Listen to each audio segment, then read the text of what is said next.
अस्सलाम वालेकुम व्यूअर्स। आज की वीडियो में मैं आपके साथ शेयर करूंगी कि आप स्पॉन्ज को स्टेप बाय स्टेप मुख्तलिफ़ चीज़ों के लिए किस तरह से यूज़ कर सकते हैं। हम आम तौर पर इसको डिश वॉशिंग के लिए यानी बर्तन धोने के लिए यूज़ करते हैं।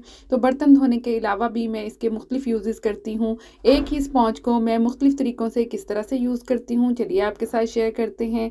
ये मैंने एक न्यू स्पॉन्ज लिया है। तो सबसे पहला इसका जो यूज़ है वो डिश वॉशिंग नहीं है। पहले हम इसके साथ बर्तन नहीं धोएंगे, बल्कि पहले मैं इसे किसी और पर्पज़ के लिए यूज़ करती हूँ।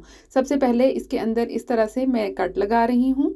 आप कोई कटर या ब्लेड वगैरह भी यूज़ कर सकते हैं, लेकिन बहुत एहतियात के साथ कि आपका हाथ जो है वो सेफ रहे। इसमें अच्छा डीप कट लगा लेना है इस तरह से। इसको मज़ीद मैं थोड़ा सा कट करती हूँ ताकि इसमें अच्छी खासी स्पेस बन जाए। ये देखिए, इस तरह का बड़ा स्पॉन्ज भी यूज़ कर सकते हैं और ये तकरीबन मीडियम साइज़ का है, जिस तरह के आमतौर पर बाज़ार में अवेलेबल होते हैं। अब मैं नमक लूँगी। नमक जो है ये किसी भी किस्म की जो स्मेल होती है या मॉइस्ट जो होता है उसको अब्ज़ॉर्ब कर लेता है। अब स्पॉन्ज भी जो है मॉइस्ट को अब्ज़ॉर्ब करता है और सॉल्ट भी मॉइस्ट को अब्ज़ॉर्ब कर लेता है। अब हम इसे कहाँ यूज़ करने वाले हैं, देखिए। इसको अच्छी तरह से पहले नमक को इसके अंदर फ़िक्स कर लेना है कि ये इसके अंदर से गिरता ना रहे। इसको पकड़ के इस तरह से तो नीचे 2-3 दफ़ा ठोंक देंगे ताकि ये नमक जो है अच्छी तरह से इसके अंदर चला जाए नीचे तक। और अब इसको हम अपने रेफ्रिजरेटर में यूज़ करने वाले हैं। इसके अंदर काफ़ी मॉइस्ट आ जाता है, ये देखिए आप। जब हमने इसमें मुख्तलिफ़ चीज़ें रखी होती हैं तो ये इसमें हल्की सी नमी हर वक्त रहती है। एक अगर आप हाथ लगा के इसके ऊपर कोई इस तरह से फ़िंगर फेरें तो आपके इसी तरह से फ़िंगर के निशान बन जाते हैं। यानी ये एक गीलापन और एक नमी रहती है। तो इस गीलेपन को और नमी को ख़त्म करने के लिए ये स्पॉन्ज हम एक साइड पे रख देंगे। ये बहुत अच्छे तरीके से इस नमी को अब्ज़ॉर्ब कर लेगा। और अगर आप इसके फ्रिज की बैक पे रखेंगे जहाँ पे एक होल भी बना होता है, तो वहाँ से ये पानी वगैरह भी अगर उधर से निकलता है तो ये वो भी अब्ज़ॉर्ब कर लेगा। अगर आप चाहते हैं कि इसको सामने ना रखें तो इसको आप किसी भी बॉक्स के पीछे हाइड करके भी रख सकते हैं। इस तरह से फ्रिज के डोर में भी रख सकते हैं और 7 दिन तक ये किसी भी किस्म का जो मॉइस्ट आएगा फ्रिज में उसको ये अपने अंदर अब्ज़ॉर्ब करेगा और आपकी तमाम चीज़ें मॉइस्ट फ्री रहेंगी। आपकी फ्रिज भी बिल्कुल ड्राई रहेगी और इसमें किसी टाइप का कोई मॉइस्ट नहीं रहेगा।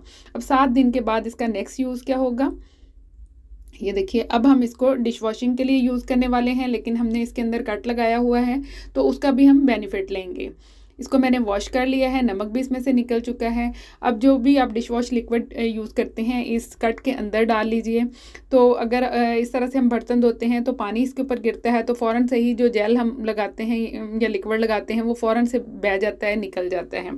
तो अब ये इसके अंदर अच्छी तरह से चला गया है, आहिस्ता आहिस्ता से निकलता रहेगा। आप जितने मर्ज़ी बर्तन धोते रहें तो ये dish wash liquid Aahista Aahista से निकलता रहेगा और आप काफ़ी देर तक इसी लिक्विड को यूज़ करते हुए बर्तन धोएंगे।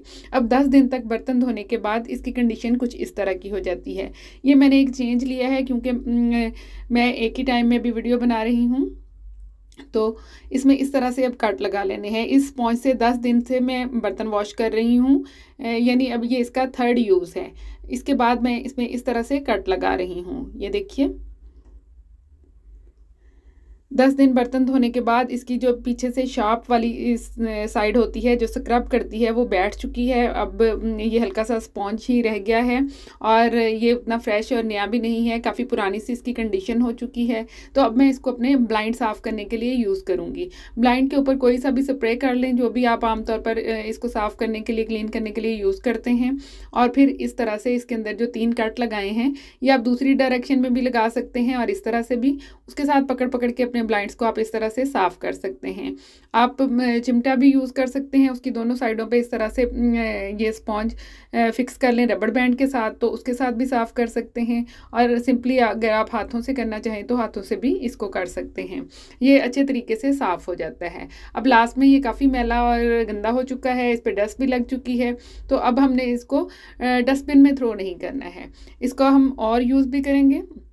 ये देखिए, छोटे छोटे इसके पीसेस कर लेने हैं। ये चूँकि एनवायरनमेंट फ्रेंडली भी नहीं है, ये मिक्स भी नहीं होता, ये मिट्टी में मिक्स नहीं होता, यानी इसी तरह से ये काफ़ी देर रहता है। तो इसके लिए हम अपने गार्डन को यूज़ करने वाले हैं, हम इसे डस्टबिन में नहीं थ्रो करेंगे। गार्डन के लिए ये यूज़फुल भी कह सकते हैं कि सॉइल की जगह पे आप इसको यूज़ कर सकते हैं। ये जो एक्स्ट्रा गमले हों उसमें आप छिलके और इस तरह की चीज़ें डाल सकते हैं, और जब इसके ऊपर दोबारा से मिट्टी डलेगी तो इसमें उसी तरह से फूल पौधे उगते रहेंगे जिस तरह से नॉर्मली आपके तमाम गमलों में उगते हैं।